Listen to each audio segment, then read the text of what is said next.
queridos, glória a Deus. Eu quero deixar uma palavra de Deus no primeiro livro de Samuel, capítulo 16, versículo 1. Esse texto é muito interessante. Primeiro livro de Samuel no Velho Testamento, capítulo 16, conta o começo, eu diria, da maior história, de uma das maiores, não vou dizer a maior, mas de uma das maiores histórias do povo de Israel. Diz assim o texto, versículo 1. Disse o Senhor a Samuel: até quando terás pena de Saul, havendo eu rejeitado, para que não reine sobre Israel? Enche o chifre de azeite e vem, e enviar-te Jessé o belamita, porque dentre os filhos me provide um rei. E disse Samuel: como irei eu? Pois Saul o saberá e me matará. E então disse o Senhor: toma contigo um novilho, e disse: vim para sacrificar ao Senhor. Convidarás Jessé para o sacrifício. Eu te mostrarei o que há de fazer, e ungir-me-ás a quem eu te designar. E fez, pois, Samuel o que dissera o Senhor, e veio a Belém, e saíram-lhe ao encontro os anciãos da cidade, tremendo, e perguntaram: é de paz a tua vinda? Respondeu ele: é de paz, vim sacrificar ao Senhor. Santificai-vos e vinde comigo ao sacrifício. E sacrificou ele a Jessé e seus filhos e os convidou para o sacrifício. Amém? Vamos ler o resto, porque a história é muito longa. Mas essa história é muito bonita e eu diria que aqui há uma emenda muito forte na história do povo de Israel, quando há aqui essa emenda, esse recomeço na história dos filhos de Israel. Pelo visto, pela voz de Deus aqui, falando com Samuel, dá a entender que Samuel vinha com muita dó de Saul, porque Saul estava completamente perdido no reino de Israel. E na verdade ele se perdeu por sua maldade. Porque a gente só se perde pela maldade. Deus nos coloca dois caminhos diante de nós: caminho de bênção e maldição, vida e morte. A gente escolhe qual deles devemos seguir. E Saul escolheu o caminho do mal. E Saul, ele entrou naquele processo que não tem retorno. Ele foi caminhando no mal,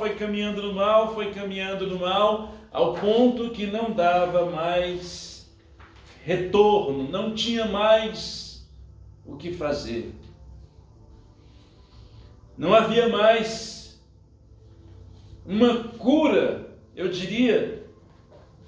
Como Deus é misericordioso, é claro que teria uma cura para Saul, mas uma cura para o governo de Saul já não havia mais. Então o Senhor, ele chega para Samuel e dá uma ordem. A primeira coisa, antes da ordem, ele começa a curar. A cura começa no próprio Samuel. Até quando, Samuel, tu terás dó de Saul? Já o rejeitei, não tem mais jeito. Até quando? Note bem que Samuel, claro que um homem de Deus, eu diria, um dos maiores homens da Bíblia. Para mim, Samuel foi um dos maiores homens da Bíblia, sem medo de errar. Mas Samuel estava preso por um sentimento, talvez, de respeito, amizade, carinho, com um homem que já não havia mais jeito. E o Senhor dá uma ordem a Samuel. duas coisas acontecem, o milagre dizendo. A primeira, o Senhor diz para Samuel, não tem cura, não tem jeito para Saul. Não tem mais jeito para Saul. Então aqui a gente tira, queridos, muitas lições para as nossas vidas. São duas coisas de começo, como eu disse. A primeira é uma cura e a segunda é uma ordem. Vai. São duas coisas que a gente tira lições para a nossa vida. A primeira delas é se desprender daquilo que não tem mais jeito. O Espírito Santo não pode operar numa pessoa que está presa, não presa fisicamente, porque há muitos presos fisicamente que se converteram e que são livres, estão presos, mas são livres. E há pessoas que estão andando, não tem nenhum processo, nunca foram numa delegacia, estão andando na rua e estão presas. Presas na vida. Parece que nós fazemos culto de libertação e as pessoas continuam precisando de libertação. Presas. Porque não basta. O grande fracasso das igrejas evangélicas nesse sentido é que não basta expulsar o demônio. Tem que expulsar o demônio, mas tem que fechar a porta para ele não entrar de novo. Porque se expulsa ele na sexta-feira, digamos que se expulsa ele sexta-feira, 9 horas da noite, 10h30, quando ele sair da igreja, ele volta. Porque a porta está aberta. Então não adianta expulsar uma entidade quando a pessoa está presa.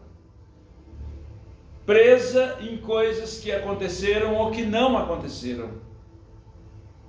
Presas em um passado que muitas vezes a pessoa só pensou que poderia acontecer, mas não aconteceu. Ou presa em um passado que a pessoa viveu e não deu mais. Não há como Deus agir. Se a gente lê a Bíblia no Velho Testamento, o Novo já é mais descolado, mas se a gente lê a Bíblia no Velho Testamento, a história dos filhos de Israel, para Deus agir todas as vezes teve que haver uma limpeza. Elias teve que limpar o altar e refazer novamente para descer fogo, e assim sucessivamente. Sempre para Deus fazer, teve que haver uma limpeza. Havia um processo no templo, porque a luz do templo ela não podia se apagar. Aquele candelabro que a gente vê bonitinho assim, ali era real, e havia nele o azeite, que naquelas pecinhas ali ficava o fogo, e não podia se apagar. O fogo do altar não podia se apagar. Mas era preciso que removesse a cinza, todos os dias tinha que remover aquela cinza, para que ficasse a lenha livre para queimar. Se a gente quiser algo de Deus, a primeira coisa a gente tem que se desprender. Paciência, não deu, esquece. Samuel estava preso num sentimento talvez de amizade, talvez de carinho por ter ungido Saul como rei de Israel. Na verdade, tudo que a gente faz, a gente tem amor por aquilo que a gente faz. É ou não é? Sim. Você constrói uma obra, uma empresa, um negócio, aquilo gera um amor. Queira ou não queira. E Samuel era quem tinha, na verdade, feito Saul. Governamentalmente falando, o governo de Saul, a estrutura foi montada por Samuel. Então havia talvez um amor, talvez um carinho. Samuel estava preso, mas Deus estava tentando desprender a vida de Samuel para poder fazer algo maior, algo grande, algo novo que Deus queria fazer. Porque a gente tem que entender uma coisa. Jeremias 33 funciona. Jeremias 33 é uma promessa ativa. Jeremias 33 é como uma tomada dessa aqui. Você encostou o dedo, leva choque.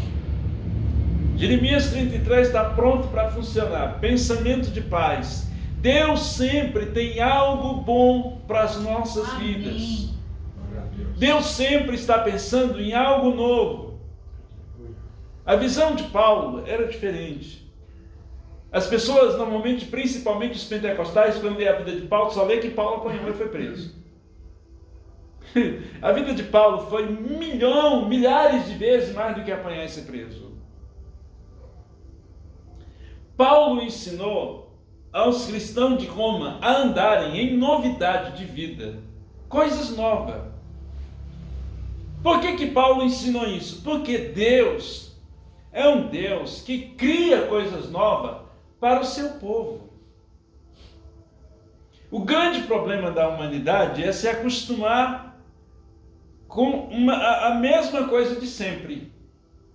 O mesmo de sempre. Como diz no provérbio popular, a fila anda, irmãos. O mundo anda. A fila anda. E quem não andar fica para trás. A fila anda. Então Paulo ensinou que havia algo novo. Deus quer fazer algo novo. Mas por que Deus não faz na vida de todo mundo? Porque nem todo mundo está pronto para Deus fazer. Deus só faz na vida de quem está pronto para Deus fazer. Não adianta. E uma coisa, a coisa principal para Deus fazer, tem gente que crê que quer, mas Deus não pode, mesmo uma pessoa crendo e querendo, porque ela está presa no passado. Deus não pode fazer. Deus não pode agir porque o coração, a mente está suja. Suja por um passado. Eu repito, esse passado às vezes vem lá da infância. Às vezes pode vir da adolescência, pode vir da juventude. Esse passado pode ser uma oportunidade que eu não tive.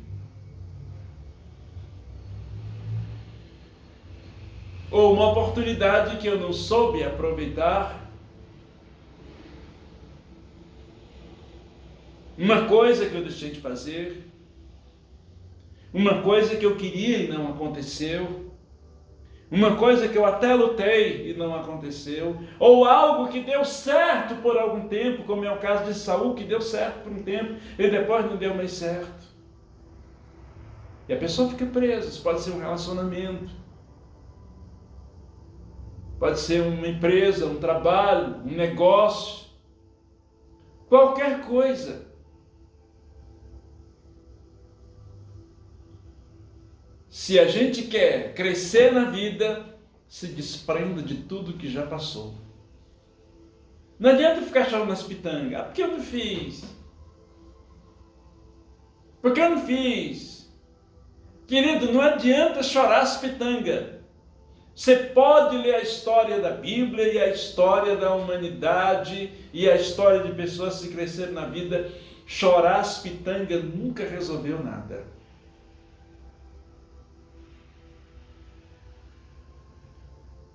Em vez de chorar as pitangas, lembre-se daquela velha música popular brasileira. Levanta, sacode a poeira e dá a volta por cima. Em vez de chorar as pitangas, levanta, sacode a poeira e dá a volta por cima. Não chora as pitangas, não resolve. E Deus é diferente da gente. Deus é bom, mas a forma de Deus tratar comigo e com você é diferente da gente aqui embaixo. Aqui embaixo, os filhos têm a mania de fazer aquela carinha de choro, aquele desenho e aquela coisinha, e os pais se compadecem. Aquela coisa, vou dar piti que meu pai, minha mãe, principalmente mãe, e o filho dá piti, aí a mãe faz tudo que o filho quer. Com Deus, meu filho, você pode rolar no chão, pode chorar, pode bater a cabeça na parede, pode ficar igual a Pepa, bater a cabeça na mesa. Não adianta nada. Não resolve. pode ficar batendo a cabeça na mesa. Não, Deus nem liga. Não resolve o problema com Deus. Com Deus, o que compadece a Deus é quando nós agimos da forma que Ele quer. Qual é a forma que Ele quer? Se desprenda de tudo. Paulo diz: eis que tudo se fez novo e as coisas velhas já passaram. Tudo se fez novo e as coisas velhas já passaram. O problema é que a gente sempre interpreta a Bíblia errado. A gente acha que quando Paulo diz: eis que todas as coisas velhas já passaram, tudo se fez novo, a gente pensa que é só o pecado. Querido, isso não é apenas para o pecado, isso é para a nossa vida inteira. Se a gente durar 100 anos, isso vai funcionar durante os 100 anos. Tem coisa que tem que passar e Deus vai fazer tudo novo. Amém. O que era o reino de Saul? Saul era um homem que estava preso, não Samuel, mas o Saul estava preso no ódio, na inveja, na idolatria, no rancor, na maldade, na ganância, na soberba, na desobediência de fazer do jeito dele. Saul estava enquadrado, tudo isso ele fazia do jeito que ele queria. Ele era soberbo, ele era invejoso, ele era ganancioso.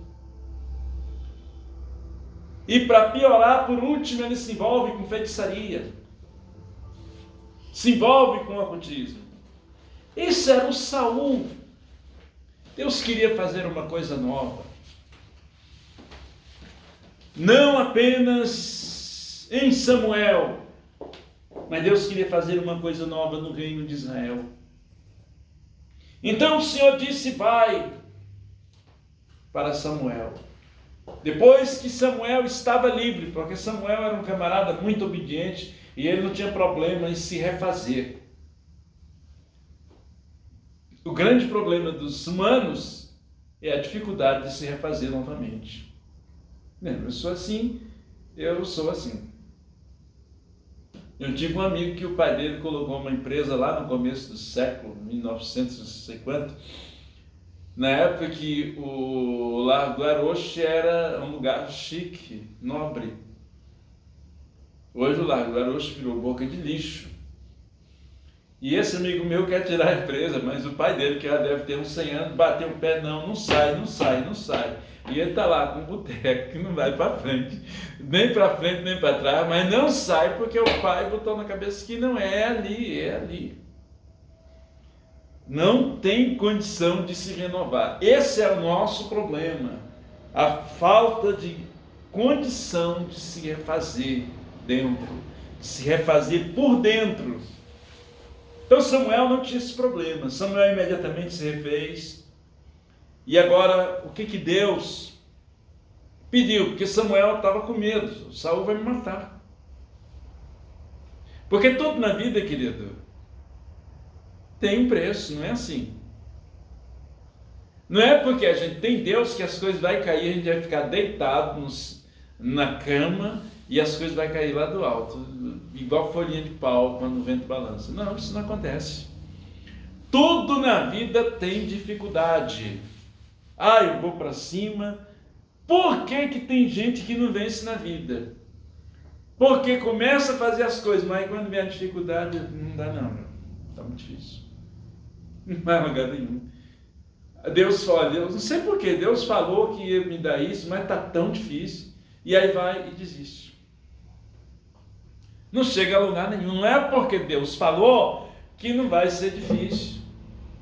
Samuel já viu a primeira dificuldade: Saul vai me matar.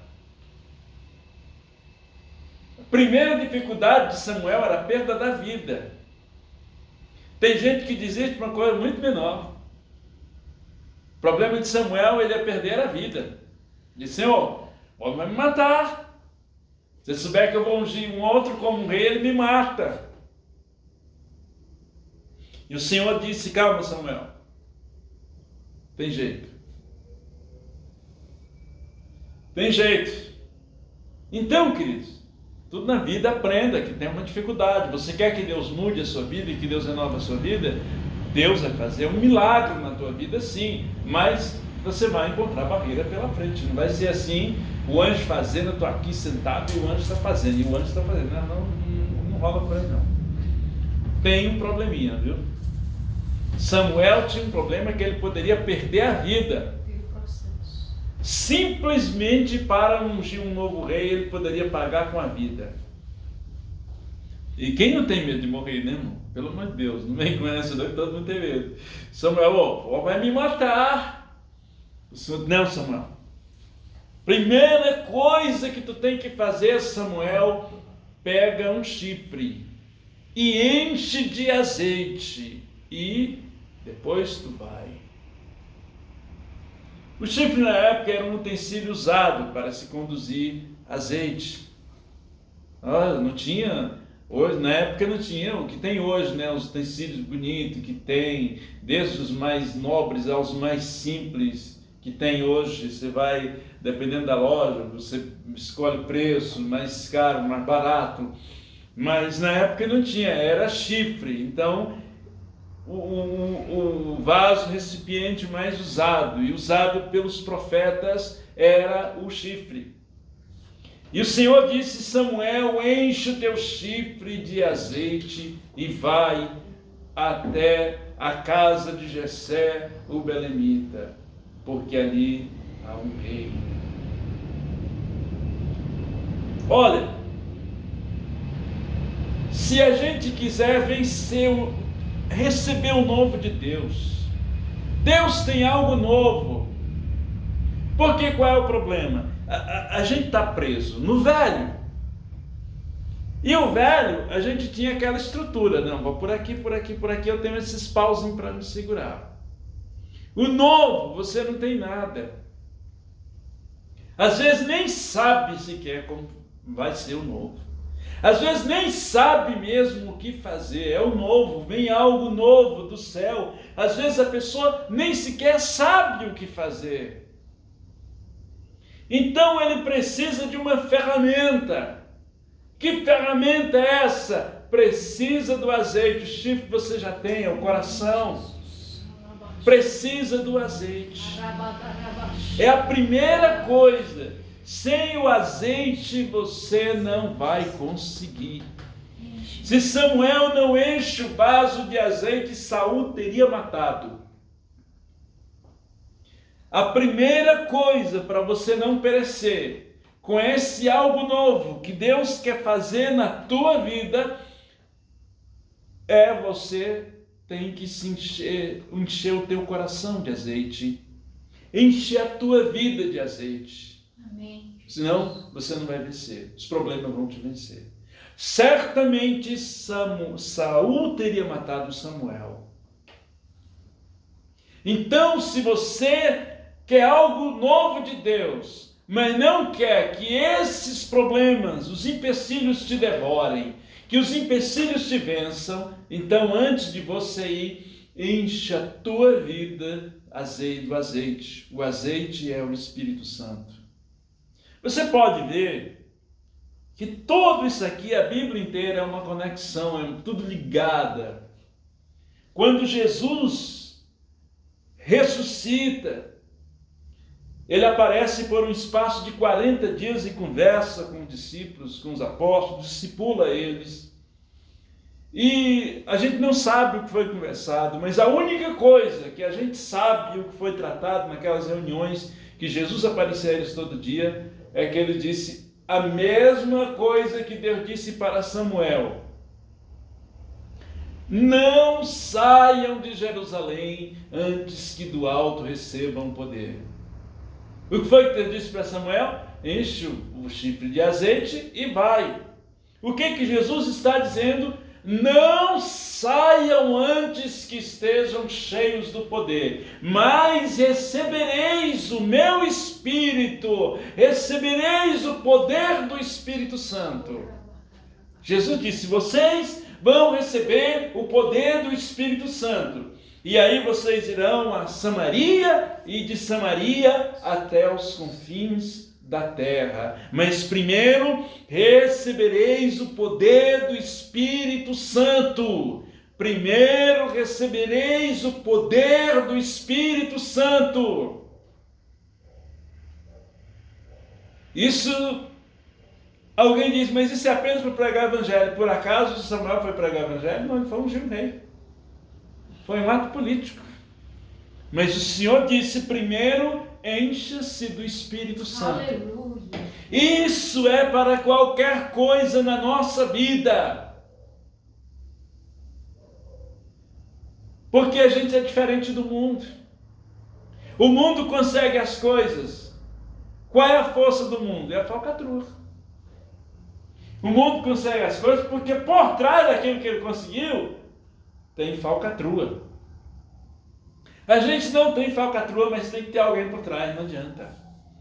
Quem está por trás do homem de Deus é o poder do Espírito Santo. É o poder de Deus. Paulo disse, o Evangelho é o poder de Deus. O apóstolo Paulo disse isso, o Evangelho é o poder de Deus. Então, eu creio que Deus tem algo novo para a nossa vida. Eu creio que Deus tem algo novo para mim. Eu creio que Deus tem algo novo para você, mas nós precisamos do Espírito Santo. Precisamos encher a nossa vida com o Espírito Santo. Porque Jesus disse, e recebereis o poder do Espírito Santo. Se ele disse receberei, deixa eu lhe dizer uma coisa. A Bíblia diz, Atos capítulo 2, que o Espírito Santo desceu. E ele não retornou ainda.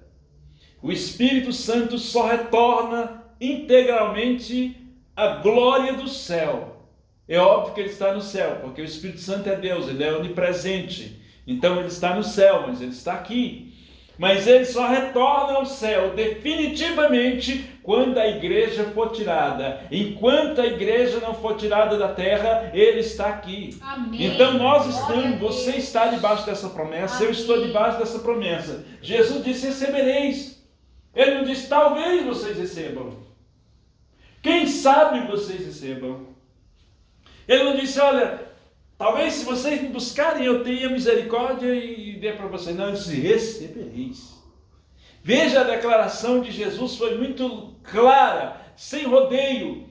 Recebereis. Ele disse que receberemos. É uma promessa que ele quer dar, que ele quer fazer. Basta a gente querer. Recebereis o poder do Espírito Santo. E depois sereis as minhas testemunhas em Jerusalém, em Samaria e até os confins da terra. Isso funciona para tudo. Deus quer algo novo para nós, para mim, para você. Vamos se desprender do passado, o que passou, passou.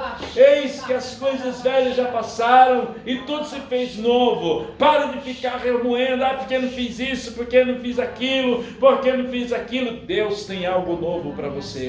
Deus tem algo novo, mas o primeiro processo, se desprenda. O segundo processo, enche o teu coração de azeite, enche a tua vida de azeite, senão não dá certo não, não vai funcionar. Enche a sua vida de azeite. Deus quer derramar o Espírito Santo. Ele disse, recebereis. A gente tem que aprender as coisas como está na Bíblia, queridos. Tem coisas que é se for da vontade de Deus. Tem coisas que a gente já sabe que é. Olha, Jesus só disse isso uma vez. A gente tem a mania, tudo que faz é se for da tua vontade, se for da tua vontade, se for da tua vontade. Querido, Jesus só falou isso uma vez. Quando ele estava lá no jardim do Getsêmani, que a dor era imensa, ali ele tremeu na base, e ele disse, Senhor, se for possível, mas faz a tua vontade. Foi a única vez. Note bem que ele não chegou, Senhor, se for da tua vontade, Senhor, levanta o Lázaro.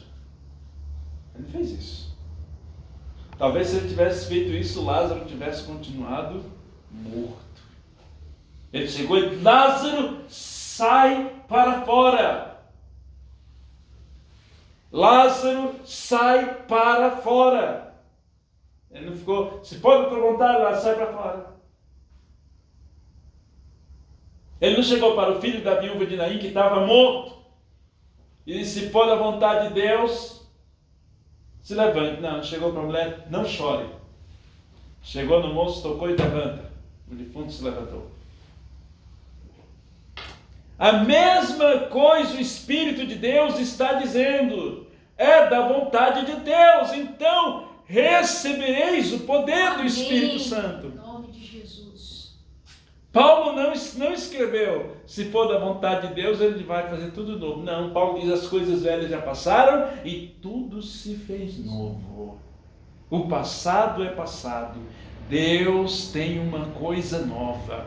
Deus tem uma coisa nova na terra. Saul era passado, o reino de ódio era passado, o reino das trevas, o reino de idolatria, o reino de ambição, o reino de egoísmo era passado. Deus queria algo novo para Davi, Deus queria algo novo para Israel, Deus queria um jovem para Israel, que viesse com uma glória jovem de Deus, porque o velho era passado, mas precisava de Deus. Eu creio que Deus tem algo novo para nós, tenho certeza, mas nós precisamos do poder de Deus. E eu repito para a gente encerrar aqui, isso era para tudo, isso funciona para tudo, para ministério, para família, para trabalho, para a vida, para o dia a dia da vida, é para tudo. Tem que encher o vaso de azeite, senão, meu amigo, não vai dar certo.